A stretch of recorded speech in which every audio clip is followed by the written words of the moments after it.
Hello friends, welcome to Learnology. Today's topic of our discussion is the functions of the ear. This is a continuation part, that is part 2. इसके पहले part 1 year का मैंने इसी channel पे cover किया है and इसका link आपको डिस्क्रिप्शन बॉक्स में भी मिल जाएगा. आई विल सजेस्ट कि पहले आप पार्ट 1 देखिएगा ह्यूमन ईयर का एंड फिर पार्ट 2 पे आइएगा. So let's get started with the lecture guys. Functions of the ear. If we talk about the functions of the ear, the internal ear involved in two sensory functions, hearing and body balance. अब एक एक चीज़ों को detail में देखेंगे. First is your hearing. The pinna collects the sound waves and conducts them through the external auditory canal. यानी ear pinna जिसे हम ऑरिकल भी बोल रहे थे, उसका फंक्शन क्या होता है कि वो सारे साउंड वेव को कलेक्ट करने का काम करता है एंड उसको कंडक्ट करता है एक्सटर्नल ऑडिटरी कैनाल की हेल्प से. They finally strike on the ear drum and जो साउंड वेव्स होती हैं वो फाइनली ईयर ड्रम पर स्ट्राइक करती हैं which is set in to vibration.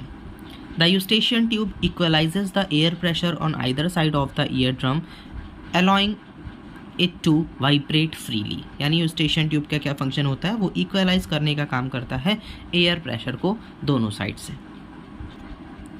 Next, the vibrating ear drum also sets the 3 ossicles into vibration. यानी ear drum जब vibrate करेगा तो वो बाकी के 3 ऑसिकल्स को भी वाइब्रेशन में लाएगा. That is malleus, incus and stapes, जिसे हम हैमर, एनवल एंड अदर चीज़ें बोल रहे थे. वो तीनों नाम आपको याद होने चाहिए, very important. The vibration of the last ossicle stirrup, hammer, anvil and stirrup. The vibration of the last ossicle stirrup is amplified due to lever-like action of the first 2 ossicle.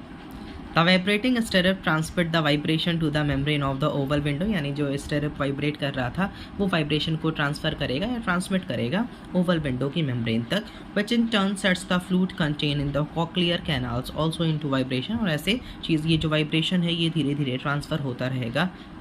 The vibrating movements of the fluid stimulate the hair-like processes of the sensory cells of the cochlea, जिसे हम spiral organ भी बोलते हैं, and the impulses are transmitted to the brain via auditory nerve. यहाँ पर जो impulses brain तक जाएंगी वो auditory nerves से जाएंगी. जब हम आई वाला पोर्शन कवर कर रहे थे, ह्यूमन आई भी इसी चैनल पे कवर किया गया है. आप चैनल पे जाइएगा, सारे वीडियोस आपको मिल जाएंगे. प्लेलिस्ट ऑलरेडी बनी हुई है, आपको जो भी चैप्टर पढ़ना हो उसमें बहुत सारे वीडियोस हैं, सारे टॉपिक्स को आप कवर कर सकते हैं. मेन फोकस मेरा ह्यूमन फिजियोलॉजी पे था बिकॉज वो एक ऐसा पोर्शन है जो एसएससी बोर्ड क्लास 10th में बहुत ज़्यादा मार्क्स में पूछा जाता है. That's why I focus on human physiology.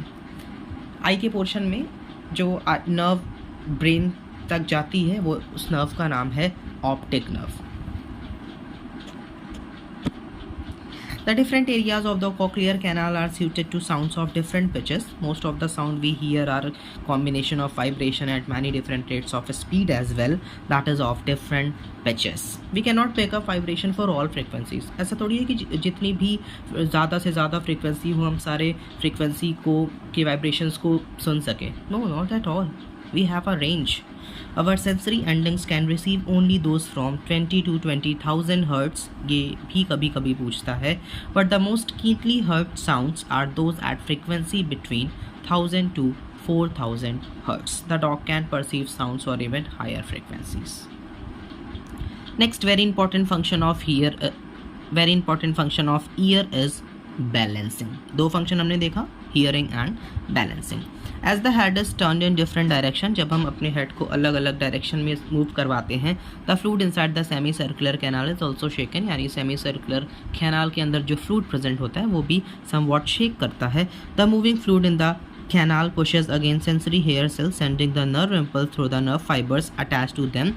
वो फिर impulse को आगे भेजती हैं to the brain via auditory nerve. यहाँ पर भी जो सिग्नल जाएगा या इम्पल्स जाएगा वो ऑडिटरी नर्व से ही जाएगा.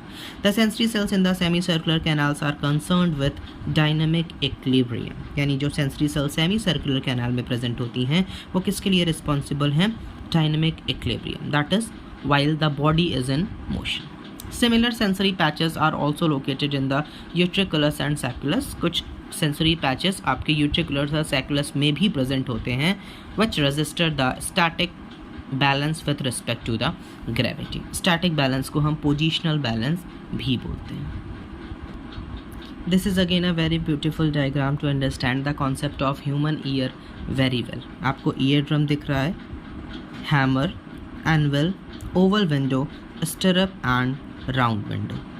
आप देख रहे हो कितने अच्छे से यहाँ पर इसको दिखाया गया है. स्टरअप से कनेक्शन है, हैमर है यहाँ पर. ये जो आप हैमर देख रहे हो, हैमर का एक पोर्शन ईयर ड्रम से भी कनेक्टेड है. This is all about today's lecture guys. In case you have any doubt you are free to ask in the comment section. ये लास्ट टॉपिक था सेंस ऑर्गन्स का.